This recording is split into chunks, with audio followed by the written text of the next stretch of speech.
11 सितंबर 1893 Chicago में हुए विश्व धर्म सम्मेलन में अपने अपने देशों को रिप्रेजेंट करने के लिए उनके लोग आए हुए थे और हमारे भारत से गए थे श्री स्वामी विवेकानंद। सभी ने वहां पर भाषण दिया, लेकिन स्वामी विवेकानंद ने धर्म, हिंदुत्व, वेद, गीता और भारत पर जो स्पीच दी थी उससे पूरी की पूरी दुनिया हिल गई और वहां पर मौजूद हर एक दर्शक तालियां बजाने से अपने हाथ रोक नहीं पाया। और आज 150 साल बाद भी उस स्पीच की चर्चा विश्व भर में होती है।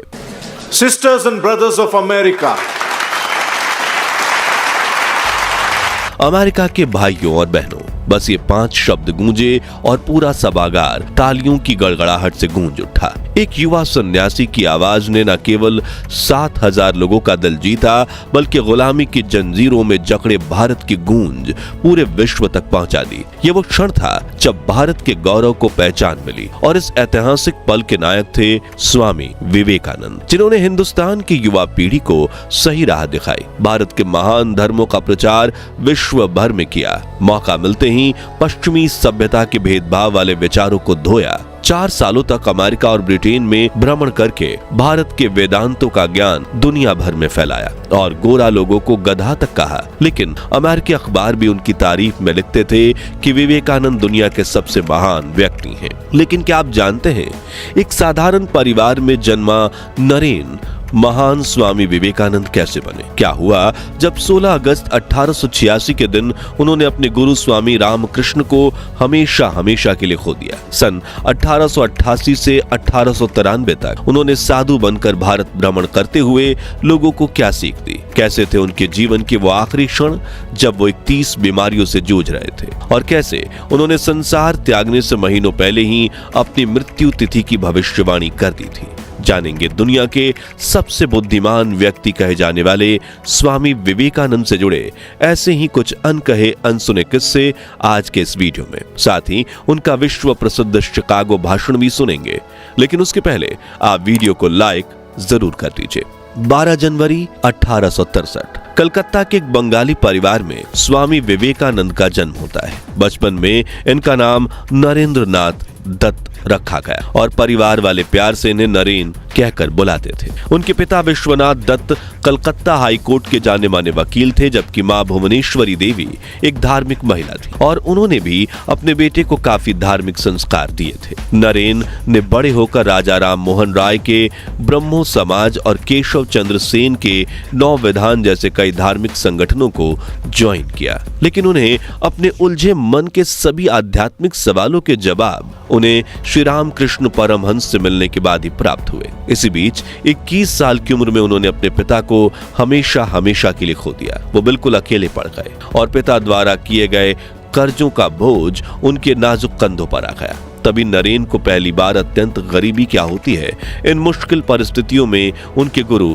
स्वामी रामकृष्ण ने उन्हें पूजा करने की सलाह दी। और जब नरेन काली मां के सामने पहुंचे तो उन्होंने उनसे अपनी परेशानियों का हल मांगने के बजाय विवेक, ज्ञान और वैराग्य यानी दुनिया की मोह माया से परे होने की मांग की। और इसी दिन उन्होंने पूरी तरह आध्यात्मिक जागरूकता को पा लिया था और अब वो अपने गुरु के 12 नगर मठ में लगातार आने जाने लगे, जहां वो मठ के शिष्यों को प्लेटो, एरिस्टोटल, बुद्धा और हेगल जैसे महान लोगों के बारे में पढ़कर बताते थे। लेकिन नरेन की जिंदगी में एक और मुश्किल का मोड़ तब आया जब 16 अगस्त 1886 में उनके गुरु स्वामी रामकृष्ण ने इस दुनिया को छोड़ दिया और नरेन एक बार फिर अकेले पड़ गए। लेकिन इस बार उनके कंधों पर बाकी शिष्यों की जिम्मेदारी आ गई, इसलिए उन्होंने उन शिष्यों के साथ ही रहना शुरू किया। वो जहां रहते थे वहीं आगे चलकर रामकृष्ण मठ नाम से विश्व प्रख्यात जगह हुई। मगर फिर आगे चलकर 1888 में उन्होंने स्वामी रामकृष्ण परमहंस की धर्मपत्नी और अपनी गुरु मां श्री शारदा देवी से आशीर्वाद लेकर 12 नगर मठ छोड़कर भारत भ्रमण करने का फैसला किया और ये कसम खाई कि वो अपने देश के लिए, लोगों की भलाई के लिए अपना जीवन कुर्बान कर देंगे। हाथ में एक लकड़ी और पानी का कमंडल लेकर साधु के वेश में उन्होंने लाहौर से लेकर कन्याकुमारी तक पूरे अखंड भारत का भ्रमण शुरू किया। सबसे पहले वो वाराणसी गए, जिसे भारत की सबसे पवित्र जगह माना जाता है। यहीं पर गौतम बुद्ध और शंकराचार्य जैसे महान संतों को भगवान से ज्ञान की प्राप्ति हुई थी। यहाँ आकर नरेन को गंगा मैया का आशीर्वाद मिला। उन्होंने अपने शरीर के अंदर नई ऊर्जा महसूस की। उसके बाद वो पूरे देश का भ्रमण करने लगे। इसकी तरह अगले 5 सालों तक उन्होंने यात्राएं की और इस दौरान हजारों लोगों की मदद की।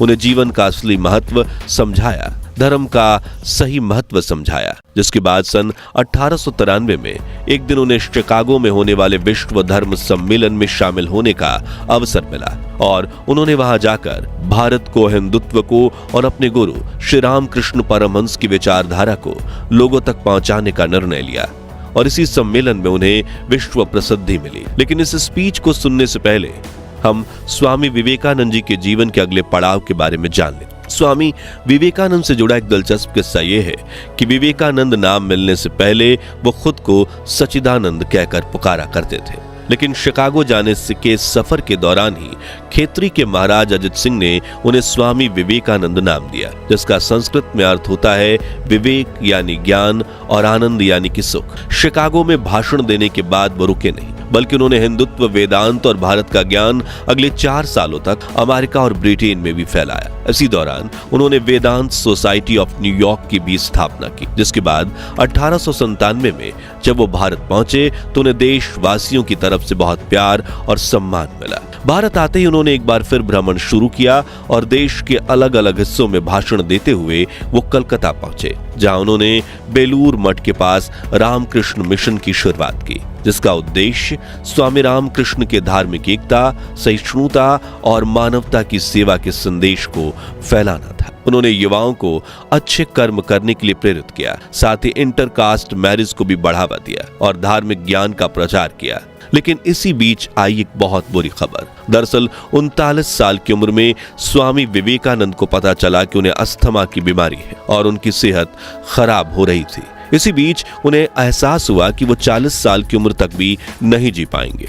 उनके पास अब सिर्फ कुछ महीने हैं। ऐसा एहसास होते ही कोई भी इंसान टूट जाए, लेकिन स्वामी विवेकानंद ने इसे ही अपनी तकदीर समझा और बेलूर मठ को अपने साथियों से कहा, मेरे अंतिम संस्कार मठ की जमीन पर ही करना। देखते ही देखते यह खबर उनके अनुयायियों में फैलने लगी। हर तरफ गम का माहौल फैलने लगा, लेकिन होनी को भला कौन टाल सकता है, ये कहते हुए वो हमेशा मुस्कुराते रहे। इस दौरान वो अनिद्रा, मलेरिया, माइग्रेन, यकृत, मधुमेह, किडनी, लीवर और दिल समेत पूरी 31 बीमारियों से पीड़ित हो गए।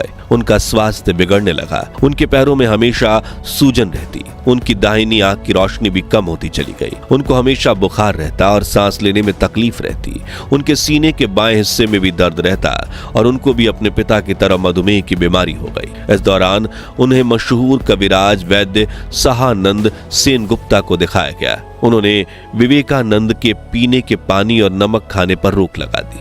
स्वामी जी ने अगले 21 दिनों तक एक बूंद पानी नहीं पिया और आखिर में आया 4 जुलाई 1902 का वो दर्दनाक दिन, जिसने पूरे भारत की आंखें नम कर दी। कहा जाता है कि अपनी महासमाधि वाले इस दिन स्वामी विवेकानंद बहुत तड़के उठ गए थे। उन्होंने मठ के गर्भगृह में जाकर सभी दरवाजे और खिड़कियां बंद कर दिए। फिर वो अकेले ही 3 घंटे तक ध्यान में बैठे रहे। दिन का खाना उन्होंने अपने साथी संतों के साथ खाया। 4 बजे उन्होंने एक गर्म दूध का प्याला पिया।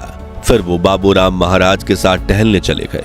जब शाम को प्रार्थना की घंटी बजी तो विवेकानंद अपने कमरे में चले गए। वहां वो गंगा के सामने बैठकर ध्यान करते रहे। शाम करीब 8 बजे उन्होंने एक सन्यासी को बुलाकर अपने सिर पर पंखा करने के लिए कहा। उस समय विवेकानंद बिस्तर पर लेटे हुए थे। करीब 1 घंटे बाद उनका माथा पसीने से भीग गया। उनके हाथ थोड़े से कांपे और उन्होंने एक लंबी सांस ली। यह संकेत था कि सब कुछ समाप्त हो गया है। उस समय रात के 9:10 हुए थे। वहां मौजूद स्वामी प्रेमानंद और स्वामी निश्चयानंद ने जोर जोर से उनका नाम पुकारकर उन्हें उठाने की कोशिश की, लेकिन स्वामी जी की तरफ से कोई जवाब नहीं आया। जिसके बाद डॉक्टर महेंद्रनाथ मजुमदार को विवेकानंद को देखने के लिए बुलाया गया। उन्होंने कृत्रिम सांस देकर विवेकानंद को उठाने की कोशिश की और अंततः आधी रात को उन्होंने उन्हें मृत घोषित कर दिया। डॉक्टर ने बताया कि उनकी मृत्यु का कारण दिल का दौरा है। सुबह सुबह उनकी केयरटेकर सिस्टर निवेदिता वहां पहुंची और दोपहर 2 बजे तक स्वामी विवेकानंद का हाथ अपने हाथों में लिए बैठे रही। इस तरह स्वामी विवेकानंद ने 39 वर्ष 5 महीने 22 दिन के बाद इस दुनिया को अलविदा कहा। उनकी वो भविष्यवाणी सच निकली जिसमें उन्होंने कहा कि मैं अपना 40वां जन्मदिन नहीं देख पाऊंगा। चलिए अब सुनते हैं स्वामी विवेकानंद की वो शिकागो स्पीच जो उन्होंने 11 सितंबर 1893 के दिन आयोजित विश्व धर्म सम्मेलन में दी थी, जिसने न सिर्फ वहां मौजूद 7000 लोगों को खड़े होकर 2 मिनट तक तालियां बजाने पर मजबूर कर दिया, बल्कि आज से 150 साल बाद भी उस स्पीच की चर्चा विश्व भर में होती है। Sisters and brothers of America. America के भाइयों बहनों, आपके स्नेहपूर्ण और जोरदार स्वागत से मेरा हृदय अपार हर्ष से भर गया है। मैं दुनिया की सबसे प्राचीन संत परंपरा और सभी धर्मों की जननी तरफ से आपको धन्यवाद देता हूं। मैं सभी जाति संप्रदाय के लाखों करोड़ों हिंदुओं की तरफ से आपका आभार व्यक्त करता हूं। मेरा धन्यवाद कुछ उन वक्ताओं को भी जिन्होंने इस मंच से कहा कि दुनिया में सहनशीलता का विचार पूरब के देशों से फैला है। मुझे गर्व है कि मैं एक ऐसे धर्म से हूं जिसने दुनिया को सहनशीलता और सार्वभौमिक स्वीकृति का पाठ पढ़ाया है। हम सिर्फ सार्वभौमिक सहनशीलता में ही विश्वास नहीं रखते, बल्कि हम विश्व के सभी धर्मों को सत्य के रूप में स्वीकार करते हैं। मुझे गर्व है मैं एक ऐसे देश से हूं जिसने इस धरती के सभी देशों और धर्म के परेशान और सताए गए लोगों को शरण दी।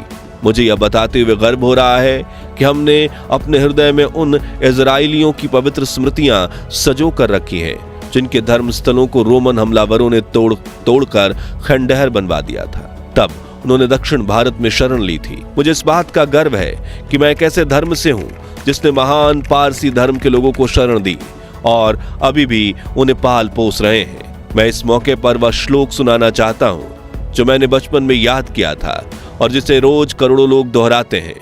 जिस तरह अलग अलग जगहों की निकली नदियां अलग अलग रास्तों से होकर समुद्र में मिल जाती हैं, ठीक उसी तरह मनुष्य अपनी इच्छा से अलग अलग रास्ते चुनता है। ये रास्ते देखने में भले ही अलग अलग लगते हैं, लेकिन ये सब ईश्वर तक ही जाते हैं। मौजूदा सम्मेलन जो कि आज तक की सबसे पवित्र सभाओं में से एक है, वो अपने आप में गीता में बताए गए सिद्धांत का प्रमाण है। जो भी मुझ तक आता है, चाहे वह कैसा भी हो, मैं उस तक पहुंचता हूं। लोग चाहे कोई भी रास्ता चुने, आखिर में मुझ तक ही पहुंचते हैं, ईश्वर तक ही पहुंचते हैं। सांप्रदायिकता, कट्टरता और इसके भयानक वंशजों के धार्मिक हट के लंबे समय से इस खूबसूरत धरती को जकड़ रखा है। उन्होंने इस धरती को हिंसा से भर दिया है और कितनी ही बार यह धरती खून से लाल हो चुकी है। ना जाने कितनी सभ्यताएं तबाह हुई और कितने देश मिटा दिए गए। यदि ये खौफनाक राक्षस नहीं होते तो मानव समाज कहीं ज्यादा बेहतर होता जितना कि अभी है, लेकिन उनका वक्त अब पूरा हो चुका है। मुझे उम्मीद है कि इस सम्मेलन का बिगुल सभी तरह की कट्टरता, हठधर्मिता और दुखों का विनाश करने वाला होगा, चाहे वो तलवार से हो या फिर कलम से। हिंदुओं को अपना धर्म वेदों के माध्यम से रहस्य प्रकट करने के मिला है। उनका मानना है कि वेदों का ना तो कोई अंत है और ना ही कोई आरंभ। आप सभी को यह अजीब लग सकता है कि कोई भी किताब बिना शुरुआत या अंत के कैसे हो सकती है, लेकिन वेदों का मतलब किताब से नहीं, वेदों का मतलब अलग अलग समय में अलग अलग व्यक्तियों द्वारा खोजे गए आध्यात्मिक नियमों का संचित खजाना।